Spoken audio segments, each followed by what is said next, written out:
The secret of being happy is accepting where you are in life and making the most out of every day. Or is it?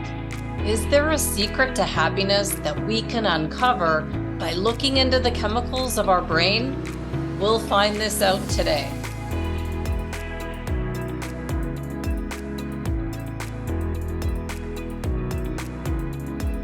Welcome back to the Neuroscience Meets Social and Emotional Learning podcast, where we cover the science-based evidence behind social and emotional learning for schools and emotional intelligence training in the workplace with tools, ideas, and strategies we can all use for immediate results.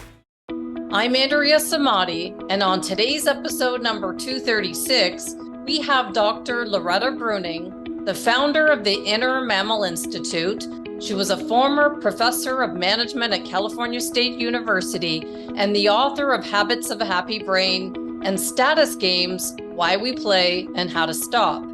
Her work has appeared in the Wall Street Journal, Psychology Today, Real Simple, and numerous podcasts. Loretta helps people to build their power over their mammalian brain chemistry, reminding us that happiness comes from chemicals that we've inherited from earlier mammals: dopamine, serotonin, oxytocin, and endorphin levels.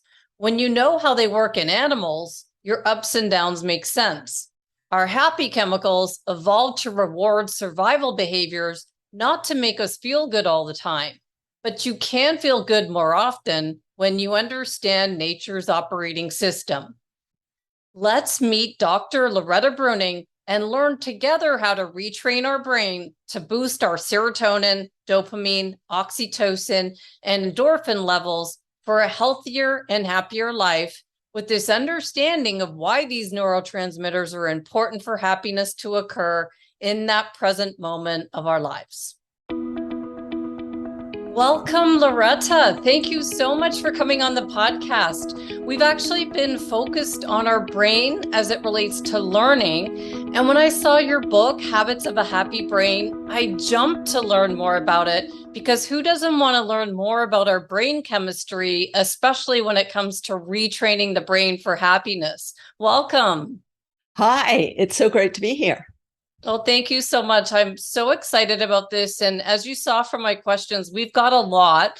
And I really want to pick your brain on this, because I think it's such an important topic that, we all want to be happy, but do we really think about how we can improve our happiness or retrain our brain? So I just wonder, how did you start to get into this? How did you go from being a university professor to writing books about our brain chemistry and then connecting it to our inner mammal and how our brain is wired? Where did this all begin for you?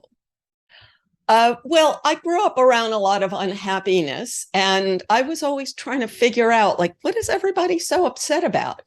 So when I discovered the field of psychology, I was very interested.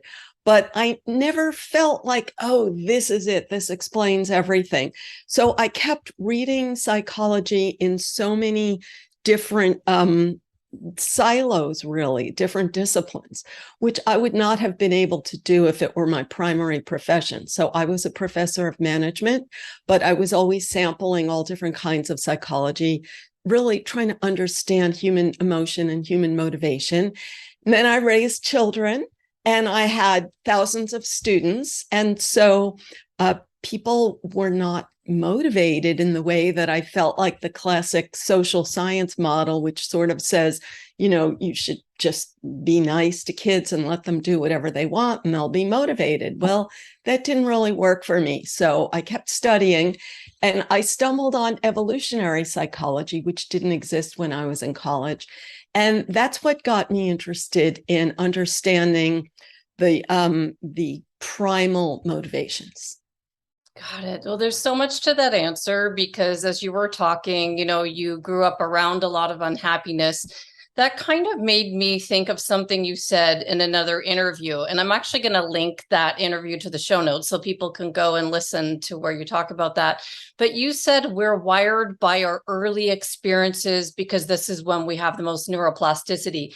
And it made me think really hard about this because, I also had quite a bit of unhappiness growing up with one parent that was just really strict. And you mentioned one parent that did the same. And then as a mom, I want to be opposite of that. But now, as I'm reading your book, I think, have I leaned too hard the other way? Is there a balance? What should I know down to how my brain is wired and thinking about our early childhood experiences? What should we know right down to the neurons of our brain now about this? Sure. Well, from the neural level, we have something called mirror neurons. So your kids are picking up your emotions and taking them in. So it's very valuable to know that. Now, it's such a big question, Right. But the simple answer is today's parents, they're so concerned for their kids to be happy. And if the slightest thing goes wrong, they're so worried about it. So your kids are drinking in your anxiety about that. So you're really doing them a bigger favor if you would model happiness and confidence in your own ability to manage whatever comes along. That's going to benefit them more. But from the perspective of your question of like too strict versus too loose, it's hard to find the middle ground. But the big thing is because you are so worried about things that you are filtering through your own early pain.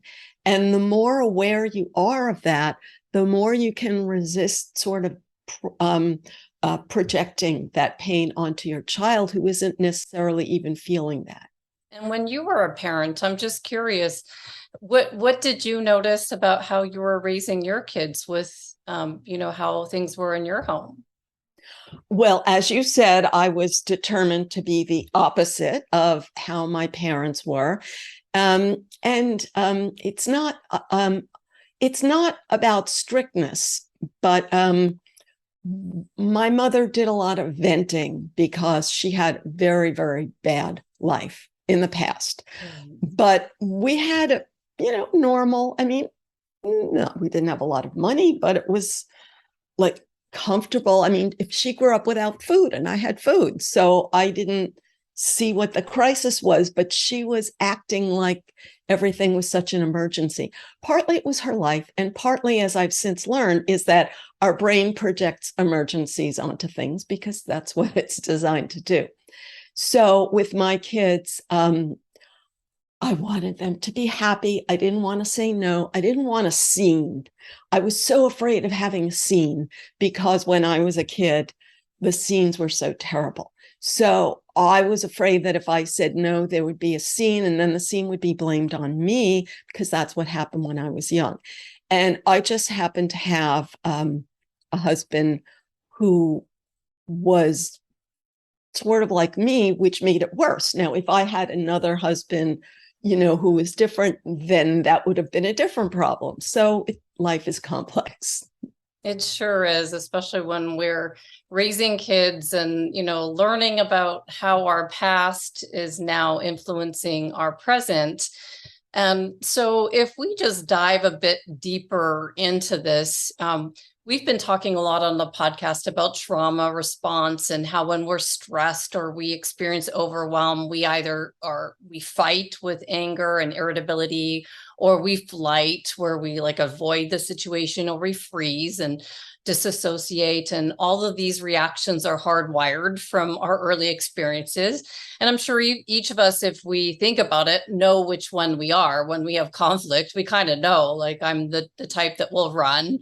And, so we all know which one we are. But once we're aware of our stress response circuit, what do we do with that? Is it enough just to know that, when something gets difficult, I want to run? Or what should we do now once we know this? So it's great to know that you can build a new pathway to have a new response. But it's hard because your early pathways are so big. They're big because of the myelin. I don't think did we talk about myelin, which builds your early experience into superhighways? And they're big because of repetition, and they're big because of cortisol. So repetition, emotion, and youth build huge neural pathways. So it takes a huge amount of repetition to build a different pathway. And we don't really want to do that, because when I'm in the middle of fighting or flighting or freezing, my verbal brain justifies it and says, well, I'm doing the right thing. And it's so good at coming up with facts to justify what you're doing. So let's talk about happiness, because, most of us don't usually think about what's going on at the brain level when we're feeling happy. We do either what makes us feel good, that makes us happy, or we don't do what makes us feel bad, or we do things in the moment that make us feel good and they make us feel bad later. And so if I'm thinking I want to move towards this, or I don't, this makes me feel good or it doesn't, what's behind this feeling of happiness? What are the 4 chemicals that you've discovered are making me move towards something or move away? Sure. So I just have to say, I can't say that I discovered them, of course, so just clarifying that I didn't say that. But I stumbled on mentions of these chemicals while reading primatology, actually, of all things, because, everybody hears about chimpanzees, and then I would read one little mention of one little chemical and another chemical, and then I would go from one species of primate to another and like, wow, it's the same thing. But there's very little discussion of that. And the people who focus on one primate don't talk about another, and the people who focus on one chemical don't talk about another. So I sort of connected the dots. So these are chemicals that make you feel good when you meet a need. And the good feeling is designed to do a job. It's not to make you happy about sitting on the couch. It's to motivate action toward whatever stimulated the chemical. And dopamine is the core one, which gives you that feeling of excitement when a need is met. And that builds a pathway. And then you anticipate meeting a need and feel excited in advance in the future. And then serotonin and oxytocin are more focused on social needs. We could talk about that. And endorphin is the last sort of what I call happy chemical. So to intentionally retrain our brain to more happiness, do you think a good formula is that we should be aware of what are we doing to increase dopamine? What are we doing for endorphin, oxytocin, and serotonin? I've never thought about it this way before, but would you say that would be a good thing for us to all know? Yes, absolutely. But the complication is we all have our dopamine habits from the past. You have your serotonin habit from the past. So we all tend to stimulate them in the way that we're used to. So if you say, I want to be happier, and just repeat that behavior, like a simple example would be a person who feels a dip, so they go to the vending machine and buy a candy bar. That's a kind of dopamine behavior that you don't necessarily want. So the challenge is to understand each chemical so you can wire yourself to stimulate them in new ways. So can you give me an example of what would be some healthy ways to increase dopamine? Is it through food, or is it through exercise? What are the most known ways to increase dopamine without medicine? So the simple answer is to move toward a goal. That's what stimulates dopamine. If you think about it from a monkey perspective, they wake up hungry in the morning. They're not going to eat unless they find food. So they scan their surroundings. And when they see a piece of fruit, dopamine triggers a feeling of excitement. They move toward it, and each step closer triggers more dopamine.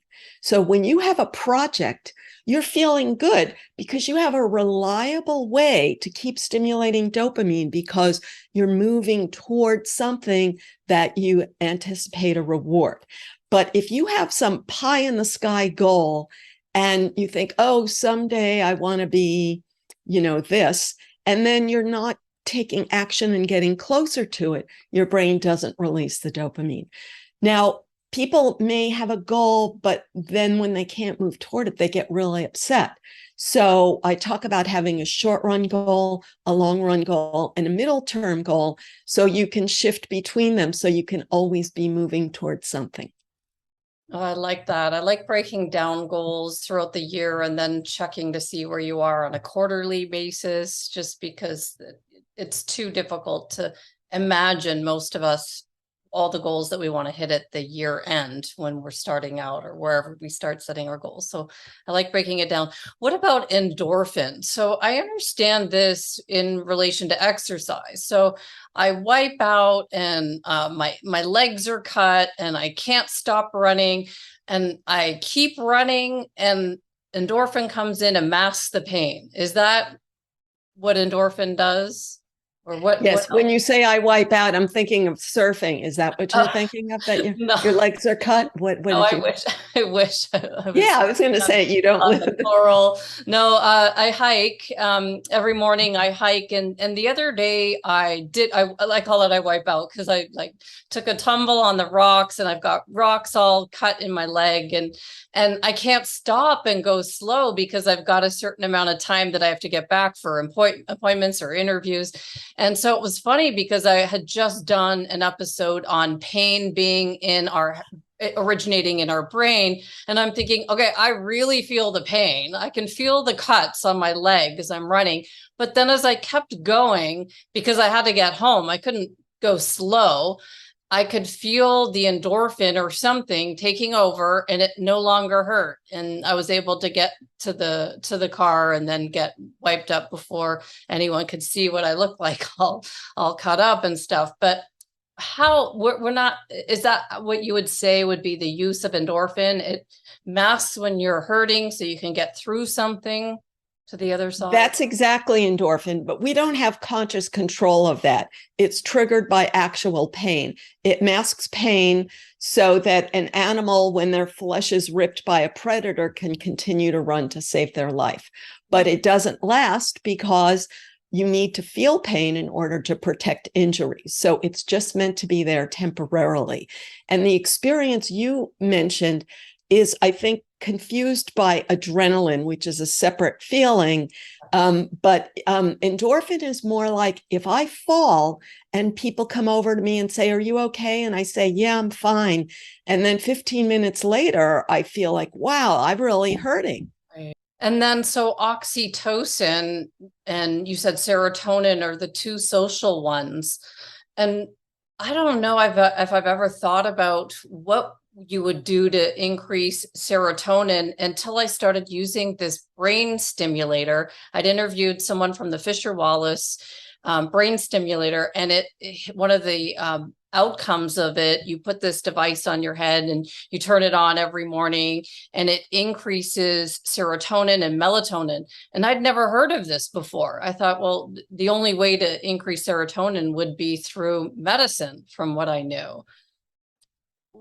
Have you heard of any other ways to increase serotonin and oxytocin that could be healthy for us? Sure. So I'm not a big fan of external solutions because these chemicals evolved to motivate you when you're in the appropriate situation, when that chemical will create a survival behavior. If they were on all the time, they're not meant to be on all the time because then you would have the wrong behavior for that moment. So if you understand the moments that are meant to trigger them and then construct that kind of situation, that's the job they're designed to do. So oxytocin is released when you feel social support. So it's designed to motivate you to create reciprocal mutual support so that you have a better opportunity to meet your needs. So if I felt oxytocin all the time, then I would trust people I shouldn't trust. So it's not meant to just flow for no reason. It's meant to motivate me to construct a social network and to make good decisions about when to trust. Serotonin, this is a complicated one. So my perspective on it is not like anything you've heard elsewhere, but I stumbled on monkey studies that showed that when a monkey is in the dominant position in its social hierarchy, then it gets a moment of serotonin. Now, social hierarchies in mammalian groups had been observed for a whole century. And we don't hear about that today because it's so taboo and conflicts with what we want to believe. But when a monkey gets in that position of social dominance, it's so easy to see, like if you're playing poker and you draw a good card, you're like, yes, I want to win. So that's a natural motivation. And it's so taboo to not only talk about, but even to perceive it in yourself. And yet it's so obvious that this is what people care about. Now, it's not aggression, and that's what's important to know.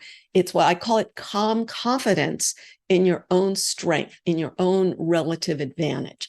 And how can you do that? You can't win every minute. So you have to have realistic expectations, is what I talk about.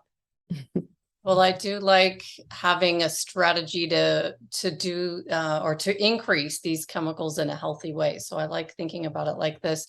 So how does our brain then rewire itself after it's been wired early in life? So we had these situations that make us who we are. How did we now learn to rewire and do things differently? Sure. So the simple answer is repetition. If you design the new habit that you would like and you repeat it, then you will build a pathway just by constantly or continually stimulating that pathway. And then electricity will flow there more easily and it will start to feel natural. And repetition is sort of a chicken and egg problem, because people think, well, why would I want to repeat that behavior if it doesn't feel good now?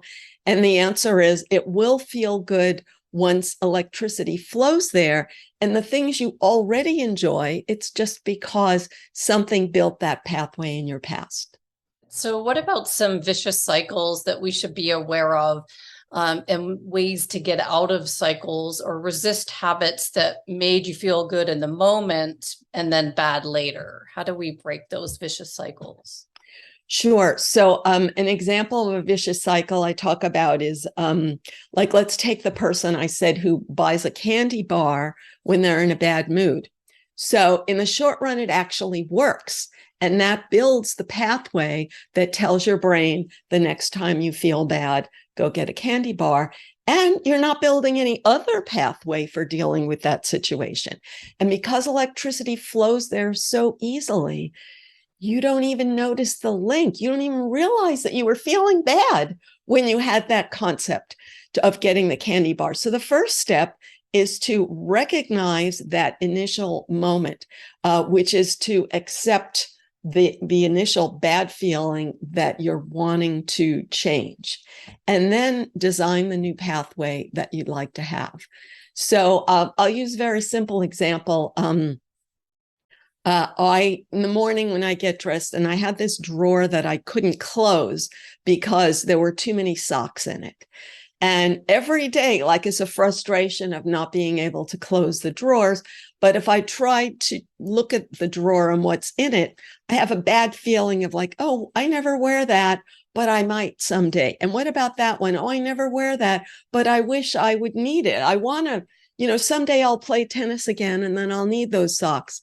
So one day I decided, okay, I'm going to set a timer and I'm going to work on that drawer for 10 minutes.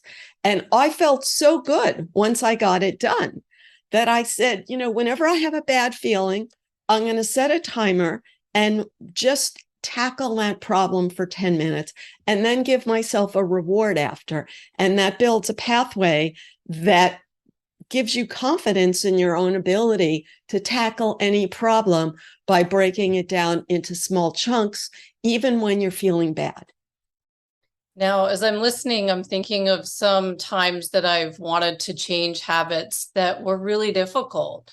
And, I could listen to what you say about, okay, well, we're going to do this and it's going to get easier. But some are, I'd say, almost impossible to change. What do you do at that time when you're just really struggling with changing a habit? So I have a lot of tools in my book, Habits of a Happy Brain, but they're all tools to make it easier to do these things that I'm suggesting. So one example is to break that bad habit into smaller chunks, because if it's a really entrenched bad habit, you've had it a long time, it's a big part of your life. And you can't change your whole life just like that. So you could focus on one thing. So many people would think about a habit of something you're putting in your mouth that you don't want to. So you could just have specific situations, whether it's food, cigarette, a drug, whatever, alcohol. You could say, okay, I'm going to first build a new habit to not do that at this time of day or in this situation or something like that. And then tackle one at a time, one challenge at a time. Another tool is mirror neurons, which activate when you see other individuals get a reward or experience pain. So if I put myself in a situation to see someone else, simple example would be whenever I have a hopeless feeling, I'm going to ride my bicycle for 10 minutes. And then you think, well, that doesn't feel like fun. I don't want to go ride a bicycle. But if you spend time with a person who just loves to bicycle, like they can't stop, then it helps you take in that good feeling, maybe bicycle with them. You think, oh, I can't get my bicycle to work, but they go with you and they just love getting your bicycle to work. So put yourself around someone who loves the behavior you would like to wire in. And finally, another example is to be another tool to make this easier is to be creative with rewards. So if you reward yourself for trying to do something new, not trying, but doing something new, then you build an association in your brain. The good feeling of the reward gets associated with the new behavior you want to learn. So how can you reward yourself? Well, you could have a cookie, but then you think, well, then I'll just wind up eating cookies all day, which is it's sort of a joke in Alcoholics Anonymous, because there are times in life where it is better to have a cookie than to do what you were doing. However, if you have a wider toolbox of rewards, then you're not so dependent on a new bad habit to replace the old bad habit. So an example of that I use is listening to comedy. So whenever I have this challenge, I'm going to listen to comedy for 5 minutes. I'm going to have it already on my phone so that it's there to use when I need it. This is helpful. So if we go into chapter 2 of your book, you talk about meet your happy chemicals, and you go really deep into the chemicals, and you say that your dopamine circuits are built from your past experiences that we've been talking about, and that dopamine builds a neural template that helps you to find your rewards, all built from our life experiences, like the child who discovers a berry patch with their mother, triggering dopamine with that whole life experience. So what happens to the rush this person feels later in life? So remembering an experience like that, how do those early childhood wirings translate into the ups and downs? So that's a positive one. We talked about some negative things that we're remembering. How do they now translate into ups and downs later in life? Sure. Well, so first, the idea is that if you had a hunter-gatherer life, you wouldn't have a supermarket or a refrigerator, so you would starve if you didn't continually seek and find. So we've inherited a brain that's designed to seek and find. So when you find something that meets a need, you get excited. But that feeling of excitement is not meant to last, because then you'd just sit on the couch and you wouldn't maybe trek 5 miles to find water, which is what our ancestors did to stay alive. So the expectation in modern society that you should just feel great every minute of every day without doing anything is not very realistic. So when the happy chemical is triggered, it's quickly metabolized and then it's gone. So we all have ups and downs. And the idea, what I explain in the book is, when you have this down, instead of thinking of it as something's wrong with the world, something's wrong with me, is to say, I'm in neutral. I'm in neutral means it's the moment when I've already met a need, and now I get to decide, what am I going to do next? Where do I focus? What's the next step that I want to take to invest my energy in meeting my needs? And it's nice to have that neutral in between steps, so that you don't just keep running in circles and doing the same thing. Because for the person who wrote the book on happiness, we're not happy all the time, right? I didn't start thinking about this until I started reading your book and looking at the chemicals and thinking, I'm happy when I'm doing this. And then I'm neutral. Like you just said, I wouldn't say I was happy or sad. I'm just doing what's next. And then I can pinpoint when I'm doing something that's challenging. I'm happy here and then neutral again. So it's kind of unrealistic to think that we're going to be happy all the time. We have these waves. Would you say? Yes, exactly. And when you have realistic expectations, this is my second book. It's called The Science of Positivity. Realistic expectations is what allows you to not make a big deal of these things. Oh, you said so. So if you're down, if you're in neutral and you see it as crisis, something's wrong, then your brain looks for what's wrong, because that's what your conscious cortex is designed to help your inner mammal by finding facts. So when you're sad, it looks for, oh, something bad must be going on. It's like if you smell a predator, you look for evidence of a predator. So when you decide, when you feel bad for a moment, if you look for bad things, you're going to find them, and then you're going to get yourself into a spiral of negativity. So it's much more helpful to say, I'm going to have ups and downs. I don't have to focus on the down. I can shift my focus to what is the next step I need to take to meet my needs, and that will stimulate more happy chemicals. And then, so thinking about this for parenting, just translating this whole thing into, now I've got my daughter in the car. She gets into the car and I'm watching her behavior. I obviously, as a mom, want her to be happy, but then she goes into what's just neutral. And I'm thinking, oh no, what's wrong? What happened? So now I'm trying to translate this into other people.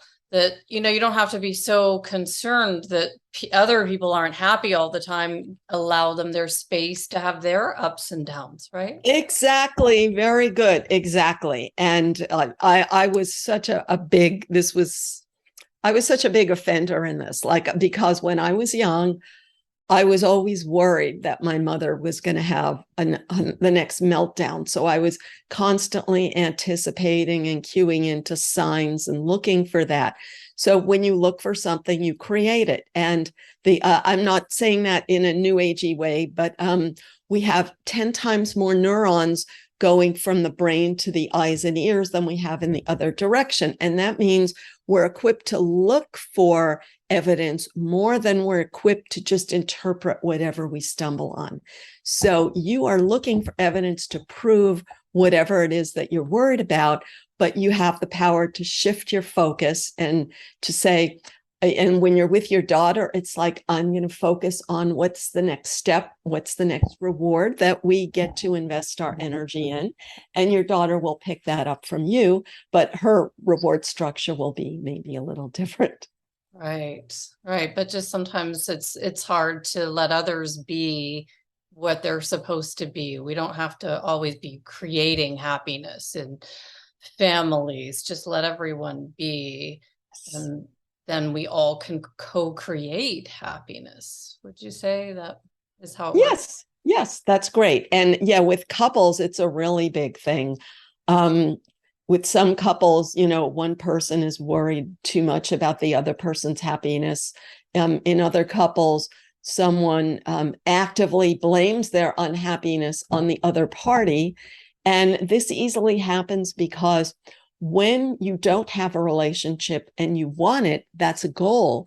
And so every step toward that partner is so exciting because it triggers dopamine. But the minute you have them, they are no longer a goal. They stop triggering your dopamine. And then you don't know what happened. So you blame them. And that's a real big impediment to relationships. Oh, for sure. This is interesting. So what about endorphin, the other neurotransmitter that we've talked about that masks pain for a short time? And it's only released if you push past your capacity to the point of distress and allows you to move forward. And I mentioned that we recently did an episode on chronic pain and thinking of ways to retrain our brain using mindfulness and meditation along with other strategies. But endorphin doesn't seem to be a long-term solution. Like you said, even mixing it up with adrenaline. So how does it even contribute to our happiness if it's a short-term solution? Why did you include this one as one of your four? Well, I included it because it was the first one that was discovered. So it's the one that was already well known, gets a lot of attention. And as you know, many people are promoting the idea that exercise is the path to happiness. I don't agree with that. So that's why I explained. So many questions in what you asked, but here's the idea. In the animal world, like a gazelle lives with predators around it all the time. So if it said, I'm not going to go out until the world is perfectly safe, then it would never go out and it would starve to death. So instead, it goes, it only reacts to a predator when it picks one up immediately there. But we humans can imagine predators all the time. So we can drive ourselves crazy with threats by just focusing on them.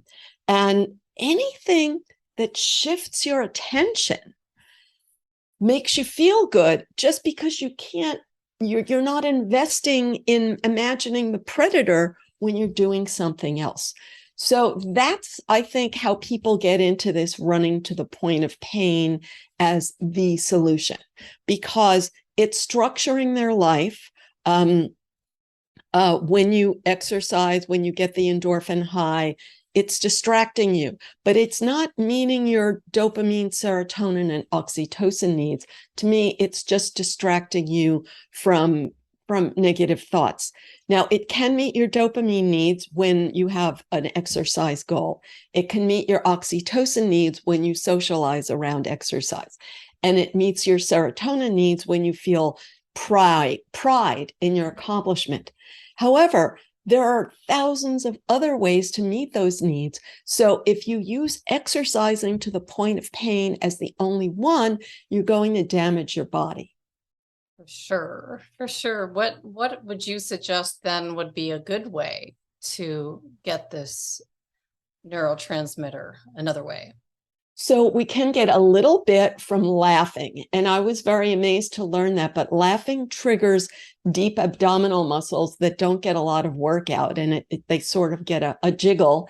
And that's why laughing feels good. And I think sometimes you have to make a conscious effort to allow laughter in your life. I explained that there's a few reasons people don't have as much laughter as they could. And just to be clear, you only get a little bit, but then you could laugh again. But I think it has to be a real laugh. And many people squelch their laughs because they think it's not nice. And other people don't get to laugh because they always go along with the movie that someone else wants to watch that they think isn't funny. And in my case, I think a lot of things aren't funny. So I actually maybe have to go through like a long list of stuff. And then when I find something I love, like instead of watching it now, I put it on a list and I have it when I'm in a bad mood. So it takes a little planning. Well, it's interesting. I remember I was talking on one podcast at some point about being serious with my kids all the time. I'm the one that's making sure that we're getting our homework done. And something happened. I don't know what it was. We were talking about the movie, The It. Something in that conversation, we're laughing our heads off in the car, and it hit me. Oh my goodness, I've never laughed with my kids. And I had no idea that it released that neurotransmitter, but just it was to me like, why have I not done this before? Because I'm the one being so serious, the one making sure we get home, we do our homework, we eat our dinner, we put our clothes away, we go to sports. And I was like, wow, how have I missed that? Yeah. I didn't know any of this until my youngest left for college. Oh, wow. Yeah, Wow. it's Yeah. really sad. I Mhm. wish I could do it over. We could talk about oxytocin now and trust. So, if you're standing in front of someone and they just feel off for some reason, what is happening to you at the brain level? Is your oxytocin only secreted when you trust someone? Is that how it works? Well, so I wouldn't say they feel off because that's implying that it's in them. Uh, So it's in you that your brain is constantly making decisions about when to trust and when not to trust. So how do you know that? Well, you want to trust, that feels good, but then disappointed trust feels very bad. So you want to avoid disappointed trust, which is a cortisol response. So we're all wired by this big collection of my past oxytocin experiences and my past cortisol experiences. So we're all navigating the world trying to go toward things we trust and away from things we don't trust. And it's not logical because if you go to a sporting event, if you're a person who loves that, and like 1,000 people jump up at the same time and get excited about something, so that's an oxytocin feeling. You trust those people because they're having the same response as you, they're on your side, but they're not really going to be there for you. So we have these like illusory oxytocin experiences because we are descended from herd animals, but we really don't want to follow the herd all the time. The herd gets on your nerves. So we look for these sort of temporary virtual herds to fill in the gap. And so, if we think about oxytocin building a pathway with our life experience, so if we've had maybe a low trust situation in our past, does that mean we've, wired a low trust pathway and we're probably not going to trust in the future? Is that how it works? Well, in that specific situation. So a classic example would be if you date someone and you have a bad breakup, and then you can't stand to look at anyone who is in whatever category. If they liked baseball, then you meet someone who likes baseball and you're not going to trust them, even though that had nothing to do with the breakup. That would be like an example of how our brain works. And so, how would you rewire an old trust pattern? So this is hard, which is why so few people do it. So I learn a lot by, as I said, by studying monkeys, and researchers have gone out and studied how monkeys decide whose fur to groom. So if I groom your fur, I would like you to groom my fur, but you're probably not going to do that. So if I insisted I will only build bonds with people who reciprocate immediately, that's not going to work out well. So even a monkey can sort of have a mutual reciprocal situation without real conscious thought. So a monkey grooms your fur, and then you reciprocate either when a predator attacks and that person you groomed helps support you and save your life, or you groom their fur and then during mating season, either they babysit for your child or they mate with you or something like that. But if a monkey grooms someone's fur and they never reciprocate, the monkey eventually is like, oh, I'm going to go groom someone else. So, so that's sort of keeping score, keeping inventory. I remember when my parents did that. They were very conscious, like, well, you invited them and they gave you that, and then now you have to, reciprocate. And that's how mammals are. And when someone doesn't reciprocate, then you may get very annoyed and frustrated. But if you become conscious of this thought loop, then you find your own power and say, it's not in them, it's me. I'm constantly making decisions about who I invest my energy in. And I have a choice. I can make some adjustments. And it doesn't mean I'm going to buy you a car because I want you to be my friend, but it's like, and it doesn't mean I'm going to be at war with you because I bought you lunch and you didn't buy me lunch, but it's just constant, small, subtle decisions that we make of I'm going to build a bridge toward this person, and they may not cross it today, but over time, if I build a bridge a little bit toward a lot of different people, then one day one person will cross it and another day another person will cross it. And that's how you find your tribe or your friends, is the people you cross bridges with and they cross back a bit. Yes, exactly. And when you say you find your tribe, it doesn't have to be a pre-existing tribe. My tribe is the social network that allows me to feel safe. And your tribe is the social network that allows you to feel safe. Now, if you want to plug into a pre-existing network, that has costs and benefits, let's say. What about now the final neurotransmitter, serotonin? It's flowing in our brain as we seek that feeling of being important or being respected. So how do our past serotonin experiences create our present expectations? So thinking about that loop.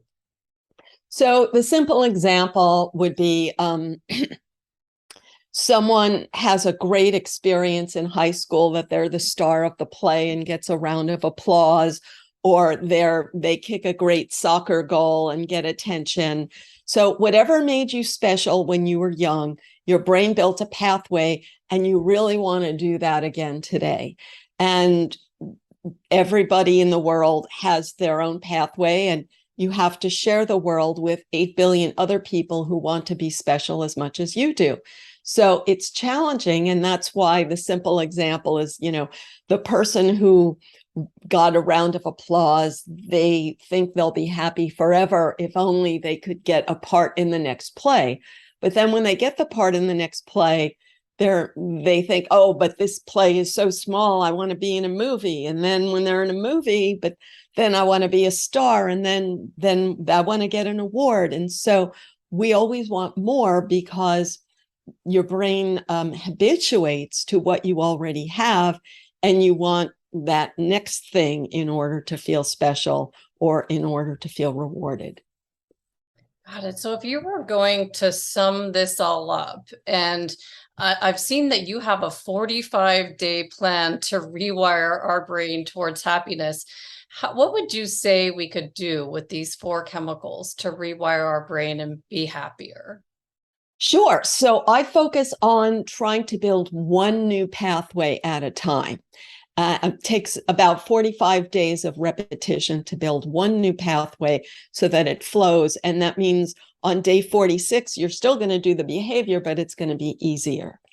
And I also suggest a person might start not with their worst problem, but maybe with something smaller, just to feel their power and convince themselves that they really can build a new pathway. Many people focus on the chemical that they're already good at. But then over time, you want to focus on the chemical that you don't think you're good at so that you can build new ways to turn that on. But one new way at a time. And I give a lot of suggestions in the book so that you can find a variety of ways to get that chemical. And I missed asking you this, but why do we create unhappiness? What's important with experiencing the opposite of happiness? So the bad feeling is cortisol. People have heard a lot about cortisol. There's a lot of discussion over it. But it's the feeling that something really bad will happen if you don't meet this need. So maybe if you watch nature videos and you see that a lion tries to catch a meal and it fails. So if the lion fails, it's going to starve to death if it doesn't catch something. So it's that reminder of like, you better get this done or something really bad will happen. Now, our ancestors they didn't have the safety network that we have. So if they didn't find water, they would die in a couple of days. So cortisol evolved to say, hey, don't distract yourself with that. Find water. But today, if your other needs are met, then whatever triggered your cortisol in your past, that's what your brain is wired to look for, that problem. So you are easily worried about that thing, and I'm easily worried about that thing just because it happened in the past. But once you're aware of it, then when your brain starts turning that on, it's always anticipating potential threats, which is what is known as stress. Once you're aware of it, then you can more easily tell yourself, this is not a life and death matter, but my brain is designed to make it into a life or death matter. And all I need to do is be aware that it's just a circuit. And if I shift my focus to what is the next need that I'm going to choose to meet and focus my energy on that, then I won't be focused on making a big deal out of whatever I'm making a big deal out of. So if I'm going to sum this all up, I'd like to give it a shot just to explain your book all in from what I've got from this. And then you tell me if I've got it right and if I've missed something.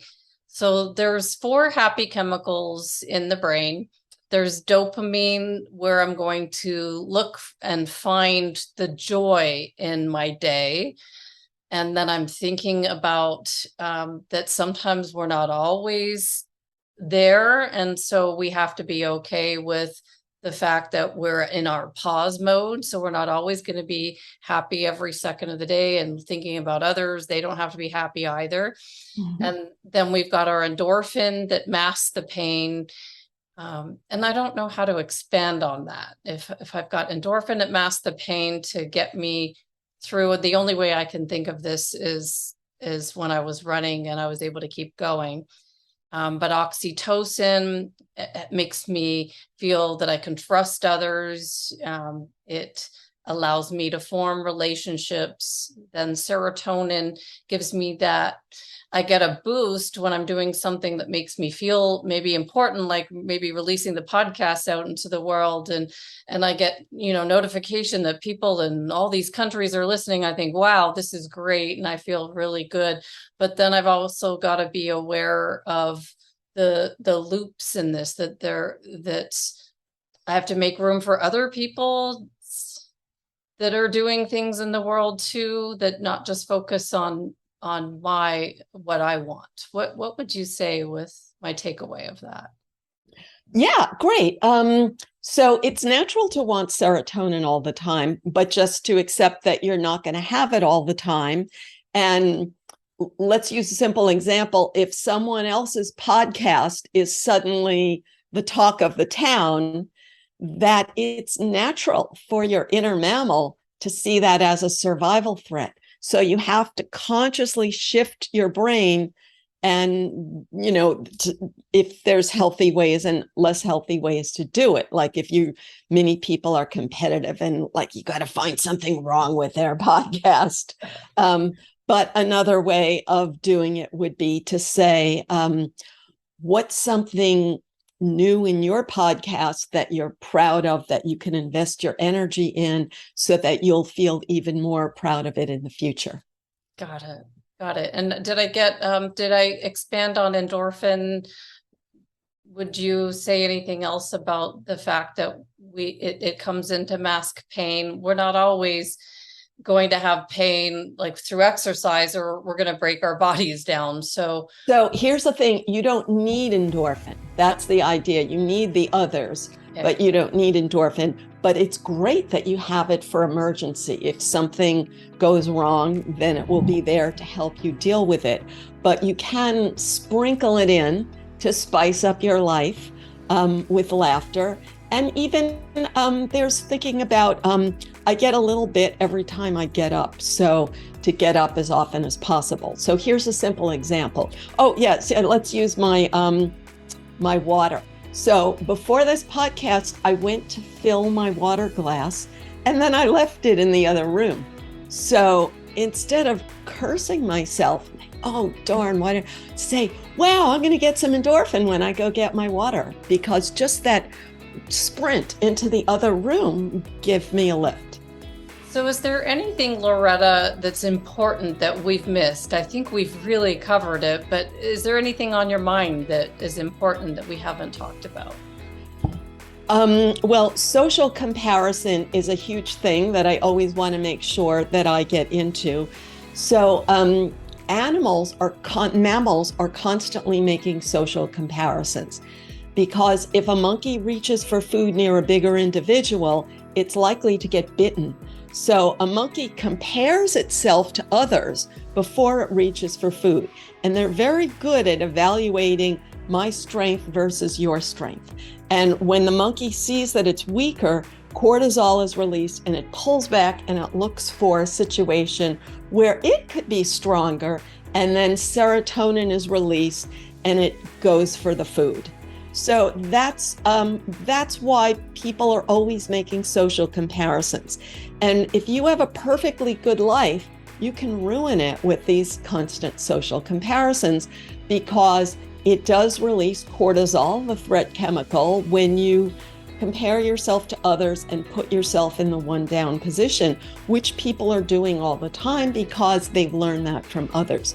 This is the subject of my new book called Status Games: Why We Play and How to Stop. So when you're playing status games in your mind, you're blaming others. You're thinking they are doing it to you. They are putting you down. They are judging you. And it's so helpful to say, wow, I'm doing that myself. And it's my job to redirect, to focus on my own strength and stop keeping score for them. It's so powerful, Loretta, when we start putting our brain science into practice in our lives and see how, how things from the past come into our present and even into our future as we're thinking about careers and where we're going. I want to thank you so much, Dr. Breuning, for sharing your habits of a happy brain and all your research on this podcast. For people who want to learn more about you and access your incredible video series that you've created, you've got a lot of free content. I'll put all the links to your website, innermammalinstitute.org, and they can click through your website and find you on Twitter, Facebook, LinkedIn, and YouTube. Thank you so much for this podcast. Sure. Thanks so much for the great questions. Thank you.